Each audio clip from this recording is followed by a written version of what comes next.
Constant Moutamba, malgré ba droiture, n'est bien qu'Aza, ministre d'État à justice, Azaki n'a pas droit à réserve dans le dossier, il y a peut-être à l'obéla rabat. Concernant Maramotali, contrat de gré à gré. Et malheureusement, lui-même a reconnu ça, ça l'est en haut. Babylon Moko joue à Otaki, Mobembo Nae, Bolandaki, à l'Obaki, là, je ne l'ai pas senti.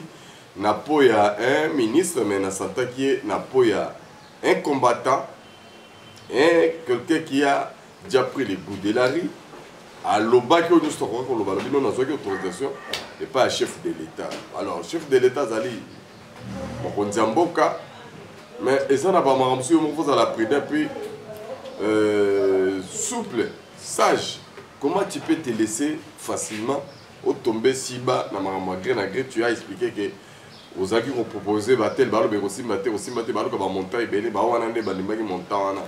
mais pour qu'elle fait, voilà, aujourd'hui, ça va t'écouler, mais je crois dans ma capacité à Constant Moutamba, il y a connaissance, il y a principe et à droit.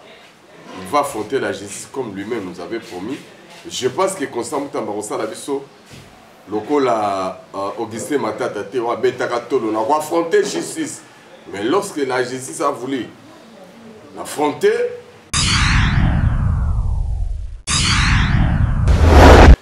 Tindika Télévision, bienvenue dans l'internaute, ma Congolais à bonne qualité, merci encore une fois. Tous ensemble comme d'habitude. Pour nous solo la masolo et un beau cannabis, masolo la Congolais, actualité et qui zongi Saint-Thomas et au Nabino. Merci déjà à Junior Kapaya, merci à Rifé Kisombe, merci à Bino Nosto, la grande équipe technique, Tindika surtout Bino Balandi Nabiso, au beau très fidèle pour Rolanda Malako Nabiso. Awa na République démocratique du Congo, Tozolo de la Congo. Mais est-ce que le Congo est à Kokabwana? Est-ce que le Congo est comme deux parties à savoir se savoir tout au long? Il y a ma solo Tozana Lelo, Tozali vraiment ensemble de Mikolo. Chaque Congolais a Zomita la Amie Bate, Bamso Bamona Rola, tout ce qui Bamso Bamona Rola à venir, ils allaient sombre, mais les lots n'ont garantir que non. Dieu est au contrôle, il y a ma solo Congo, Moutoumora Kosaote, Moutoumora Memisaote. Bokoyo Kakoyo Keza bien, maintenant dans le Baranabino, sur le moniteur qu'on dit maté. Parce que le revenu va être Sabino, Boyo c'est bien. Mais il faut bon mon apo bon lima. Bon mon nini. Je pense que bon mon déjà m'a rembobélé par rapport à Oboyo Kaki. Pe misuso Boyo Kaki, tant que bon mon yango, et ça qu'on reflète vraiment réalité. Est-ce que nous avons aussi? Voilà pourquoi on a eu ça. Il faut que ça toujours ma kambotu dans ma boca nzambe parce que ce qui nzambe était Congo en mon boulot, mais les bakabolango, que les kakutu na gato kala. Heureusement que nzambe alingi mboka o mingi, basali nae bazali ebele na mboka oyo, ba ope basambe la rae pena na bosolo, bazali ebele. Voilà pourquoi les clics wana to bateau wana to groupe wana ndenga na benga kabango les Congolais de bonne qualité. Un Congolais de bonne qualité a koki ko relayer masolo ya Rwandais te. Un Congolais de bonne qualité a koki ko kumisa bateau yo baza ko accompagner ba Rwandais te. Donc na optique on a de biso tout ça. Les autres solo la dossier Italie dossier, il y a Constant Moutamba, notre ministre démissionnaire. Sur le paix, dossier Italie sommet à Kampala. Sommet Moko Boyebaki. Ezaki, mercredi passé, les cas qui na Kampala. Le chef de l'État, Félix Antoine Tshisekedi Tshilombo, à Kendagi n'a été, mais il était représenté valablement par le ministère des Affaires étrangères, Maman Labisso, la combattante, la femme de fer, hein, la maman du moment.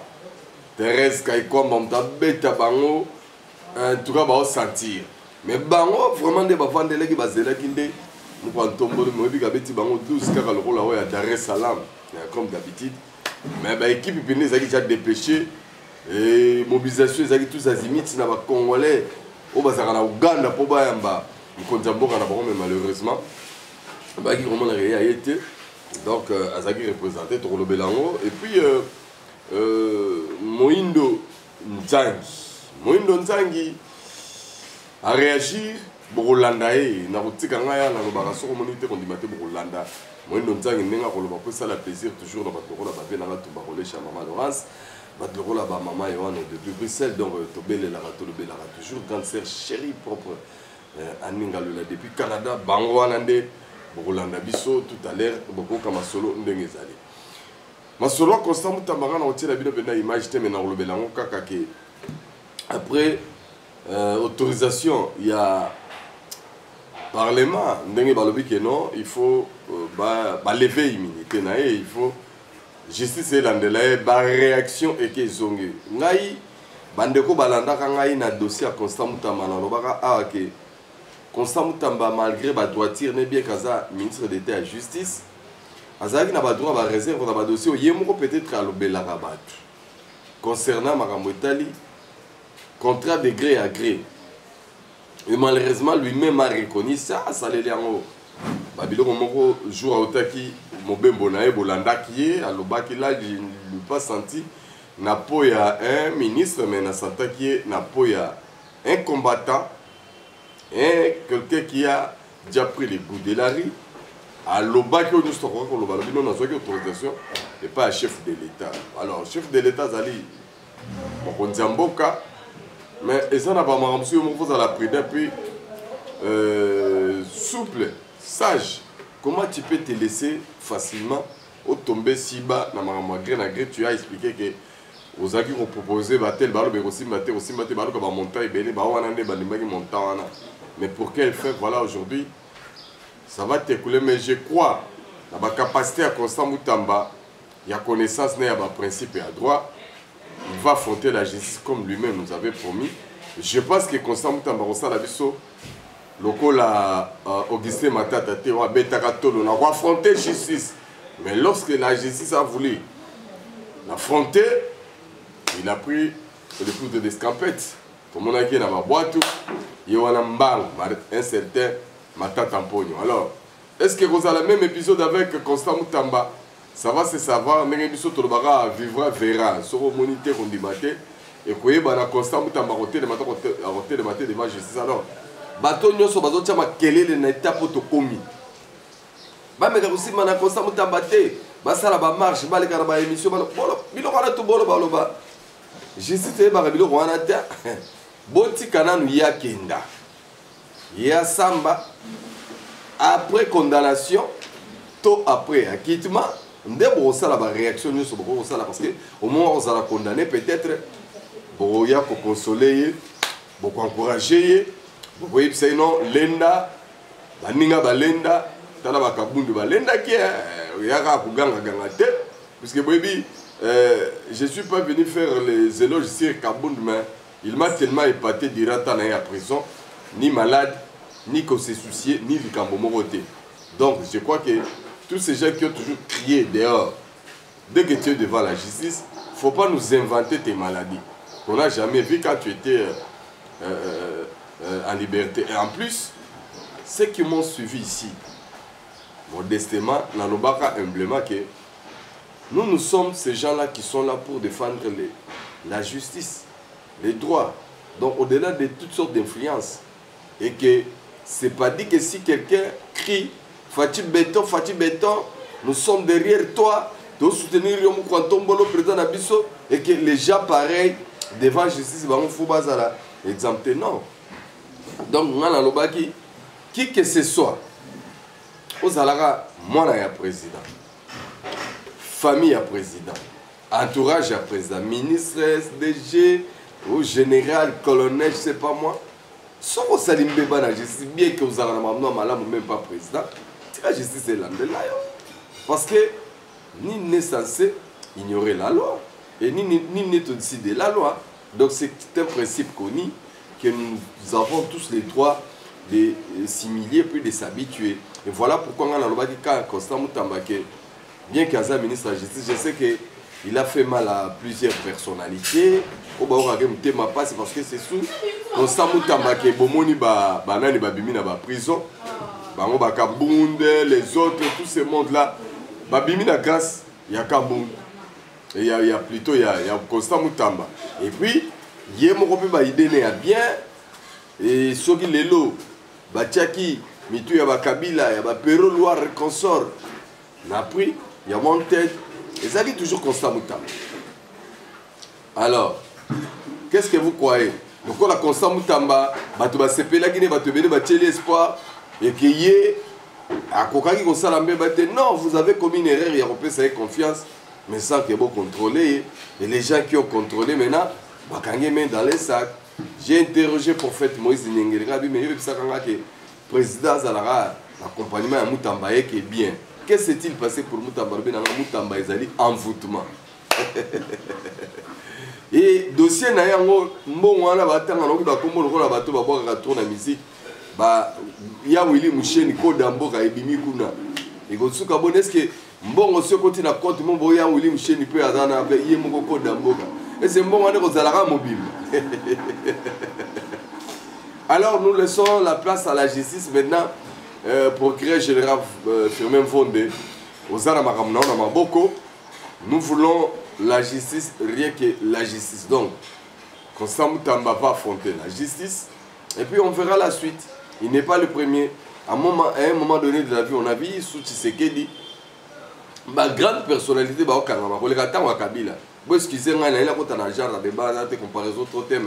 je peux vous citer, on a vu des cas emblématiques affronter la justice sous Tshisekedi.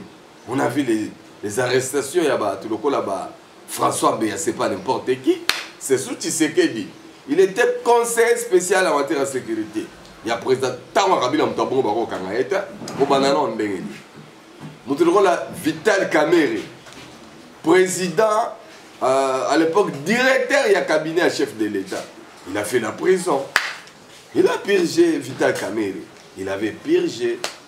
Et à ça là appel à Kenda Bakita Yabima et Rabimi. Lui a qui lisusu akoma qui ministre de l'économie akoma qui les autres zanaé on a président assemblée on a quand même va lever immunité à Constant Moutamba qui est député. Alors qu'est-ce que dit la loi? Donc le fait que va lever immunité n'a bien que Aza ministre donc la ministre selon Mobeko il devait démissionnaire balamoko poste on est commis à pouvoir c'est que faut raisonner les sous à nommer Moutumususu. Quand bien même l'ensemble du gouvernement au Mbappé, ils allaient démissionnaire par rapport à ce qui va venir en gestation, les choses à venir, formation au gouvernement d'union nationale. Donc, tout ça, il y a dynamique et que les Congolais, ils sont pro-Moutamba, ils sont contre-Moutamba. Dans le moment où ils ont un moment de polémique, Tiraïma était bien que la monnaie Péro Loire a salé les vidéos avec petit naïf ça qui est au monde il est là, Pero lo rabingana na libre ngaye wakamboko yo ermo bo pesa kabiso façon mais nous restons derrière la justice qui lui-même piloté lui-même souhaitait quelqu'un de bien et comme on a toujours dit la justice élève une nation même aux ministres de la justice si on a un problème dans l'état hollandais là donc ce qui veut dire que ça doit tous nous interpeller plutôt donc justice ezali likolo. Il y a bon attendeur, salut, autre baguette. Voilà comment on peut expliciter, parler ou bien mettre un peu de vie sur l'affaire Constant Moutamba qui continue à faire couler l'encre et les salives. Dans le domaine, dans le salon, partout. C'est toujours Constant Moutamba. Oyo Azali na actualité. Voilà. Après le dossier Constant Moutamba, on va quand même revenir sur les dossiers à Kampala. Donc, on a déjà synthèse et clôture à Kampala. En tout cas, il s'est dégagé beaucoup de bonnes choses là-bas. C'était pour la première fois l'organisme Nyonso. Il y a Afrique, il y a l'Union africaine, il y a EAC, il y a la Nanani. Batikala ko condamné Rwanda té agression té batikela kabisokaka ba pays occidentaux ba condamné ba pesa ba sanction tout ça. Mais na Kampala avec Yoweri Museveni, c'était pour la première fois. Le Rwanda chimia qui kotikela e bâton. La première fois va condamner Maramba Rwandais, Maramba 23 puis ba groupe armé tout. Et ça qui des jours on a marqué ba zela qui Fachi a été. Alors ce qui va se passer Mikole Roya, beaucoup de gens vont comprendre mais je peux vous assurer déjà que la minute où guerre est la soutien à RDC, donc guerre est signée dans l'eau. Ce qui est dans le monde, c'est que non, il va attaquer, il va s'alaboyer. Il y a un zéro au monde, il y a ah, Saint-Thomas a raison. Donc on peut, à partir d'aujourd'hui, conclure qu'il y a beaucoup de choses qui se font, mais il y a quelque chose qui m'avait tiqué dans la carte de Kampala. Et ça là qui et là comment on va dans non ba conflit na biso toko ko résoudre dans ndenga ba africain. Or ça fait 30 ans que Congo est régné kanango. Ba africain ba ça na bango le côté ba ata na solution mais du fait que ba moni RDC à travers son premier citoyen que le chef de l'État Félix Antoine Tshisekedi Tshilombo s'est rendu aux États-Unis pour signer ces deals. Autozobé na dit du siècle bango et su bango ba non. Il faut tout le monde Afrique mais commencer à condamner d'abord Kagame. Commencer à condamner Museveni. Puisque si aujourd'hui, en Afrique centrale, on n'a pas la paix, c'est à cause de ces deux. Messieurs là, créer la biso, surtout classe politique, surtout après ça, surtout les Arana Congo, et nous sommes désolés, mais nous continuons à croire à ce que Dieu nous a dit. Qu'il est au contrôle, il y a RDC, et puis guerre, oyo. Et que si la Mikolo Roya, on a la promesse à Kabilo, comme pour le moment, on a battu na mandala là. Na babalaba la Congo, ba rebelle là. Vive l'Éternel, vive la République, vive l'Éternel, Boroyo Rango. Je vous ai toujours promis ça. Donc c'est ça quoi concernant dossier Kampala, vous l'avez bien suivi. Et puis pour terminer, je suis tombé sur une interview. Il y a Moïndo Nzangi. Moïndo Nzangi, Aza Moukia Beni, Bakote Abanande, Kuna, tout ça. Et Aza, ministre actuel dans le gouvernement Otozarango. Mais avec ce qui se passe, je sais que Maramboza en avance, l'air n'est plus dans la réaction à Marambo Kabila Lobaki, mais l'air est commis à Alto Kabila opposé.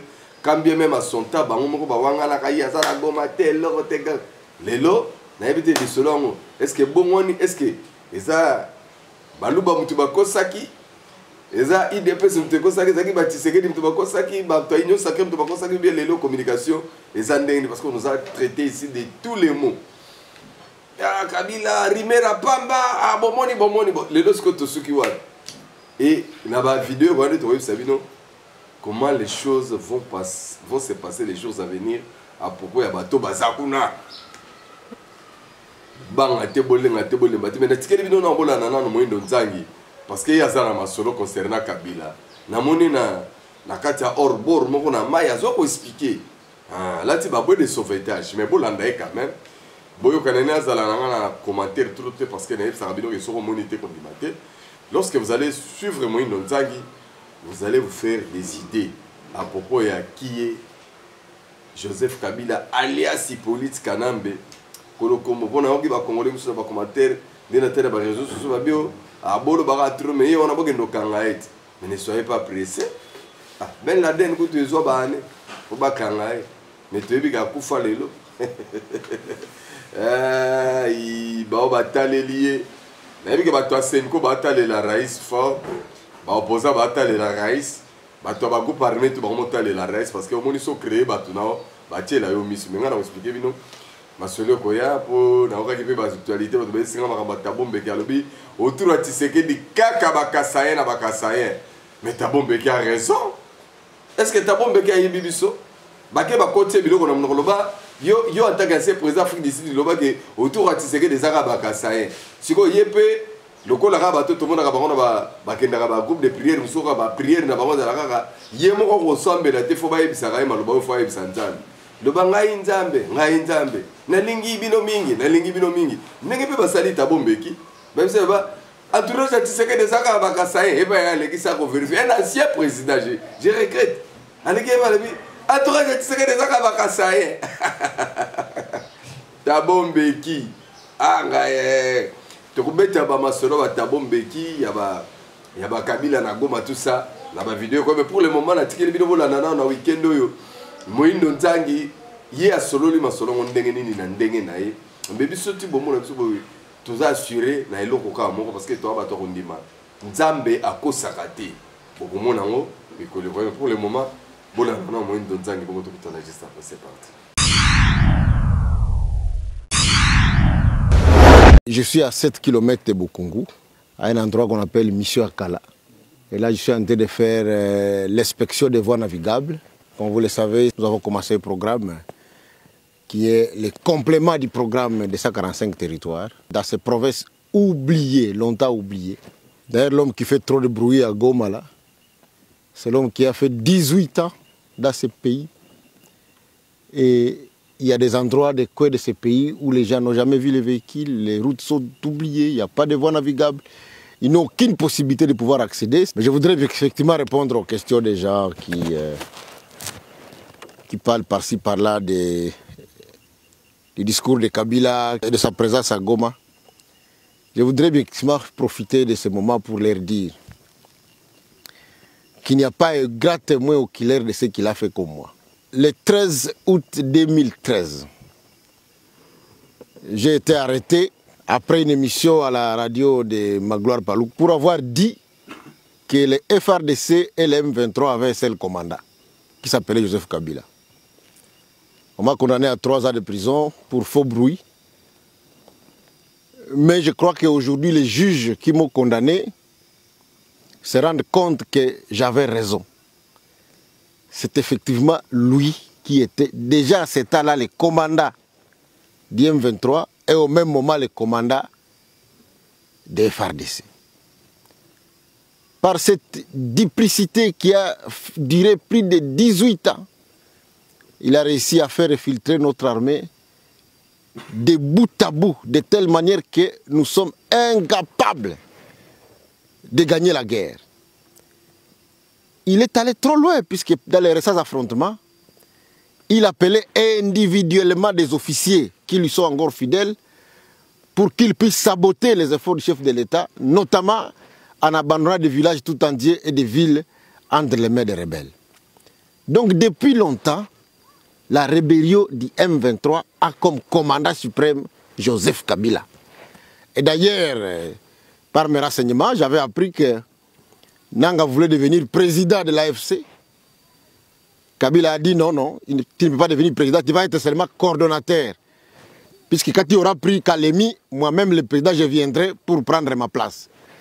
En fait, depuis que cette guerre a commencé, il n'y a que lui qui la commande, il n'y a que lui qui la finance. On ne peut pas cacher des choses. Les chefs de l'État, à l'ENOMA, les gens avaient dit qu'ils n'avaient pas raison, mais aujourd'hui, les faits nous donnent raison.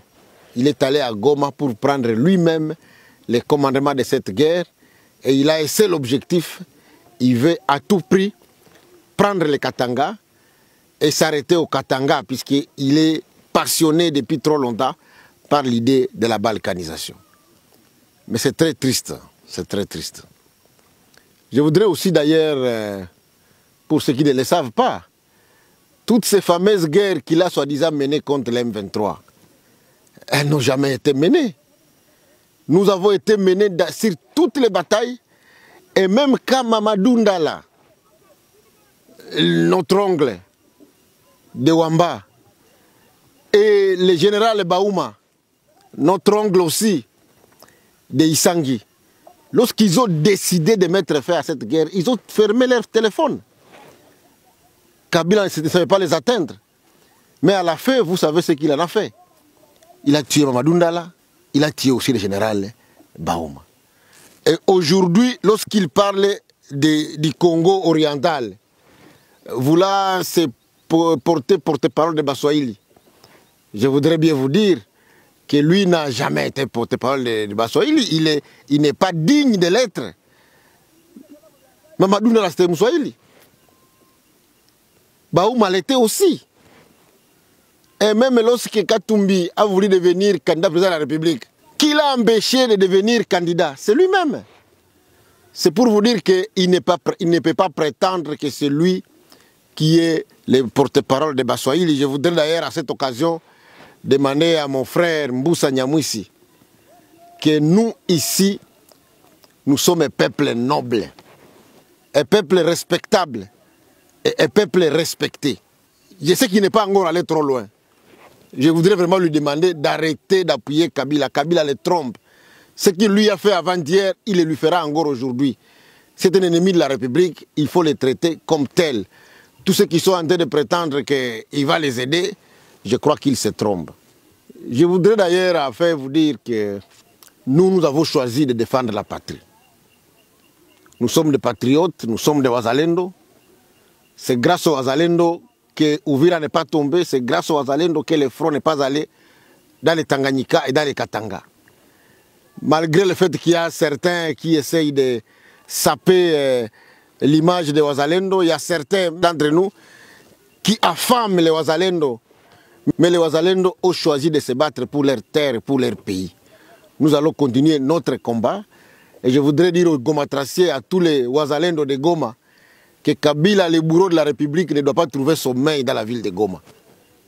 Il ne doit pas trouver sommeil. Il faut absolument l'empêcher de se promener dans cette ville, puisqu'il a un plan machiavélique. Il nous a volé 18 ans en train de faire la complicité avec les services rwandais. Il est arrivé à vendre certains des titres miniers appartenant à la RDC au Rwanda et à des officiers rwandais, que ce soit dans le Kivu comme dans les Katanga, et il veut continuer sa lutte macabre. Nous allons rester derrière Tshisekedi pour les combattre. Merci à trop. Nabino Batoto Bolanda Gibiso, je crois que Totier la Rabino Marambo juste quand Bato Baza qui dit Bato va comprendre parce que Nabisa Rabino que depuis Barambo et Bandaki, l'Okuta le dessus, il y a vérité et Banda Geloba, l'Okuta il y a un ascenseur, vérité il y a un escalier. La vérité, Bandoya Malembe. Batoso Baza n'a pas d'émotion. Batoso Baza n'a pas de tension. Il faut comprendre que Totier Libino. Oyo biloko nga na tiela ka ba congolais ya bonne qualité. Soza na souci ya Kabila lokola ba boketu ba lelo ba perdre ça ba sala ki combat ba diaspora belé ba community. La haine contre Tshisekedi va vous tuer. C'est ce qui vous gangrène. Merci na Léon Munza Dirife Mayos batu na ngai, merci na vieux na Tumba Collège ya maman Laurence, merci na maman Yohan, merci na maman na ngai Mulumba depuis Maryland aux États-Unis. On a pose à brancher, ça a maman a plaisir. Donc Philippe Moussangila à Qatar, Jacques Mbouya à Chypre, vous avez belé. Donc te confirmer que dès que vous après awa, biso toi la rate anniversaire, il y a maman a biso ko 600 ans.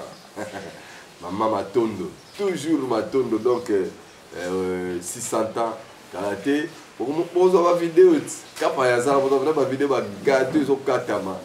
Eso ko katama ndenge mais pour l'instant tout ce qui est dans ma boîte Nzambe, beaucoup de marambo to promettre bino mais 50 ans Nzamba pesa au mikolo pour ça la vivre au mimone là. Puisque bateau ba kufa ki na 2024 ba éviter que Kabila sa koma na goma. Pour ceux qui devaient ba période na Kabila oya goma nga ba finga biso na façon tout. Tu ça ba to débat que M23 FC Zara Kabila ba finga biso ba boya biso ba pesa biso toutes sortes comme bino ka boy. Ka boy parce que le to suki wa. En tout cas Zamba batele bino batele mabota na bino. Tout mon ami très prochainement. Merci na Refé qui sombe, merci na Junior Kapaya. Bye bye.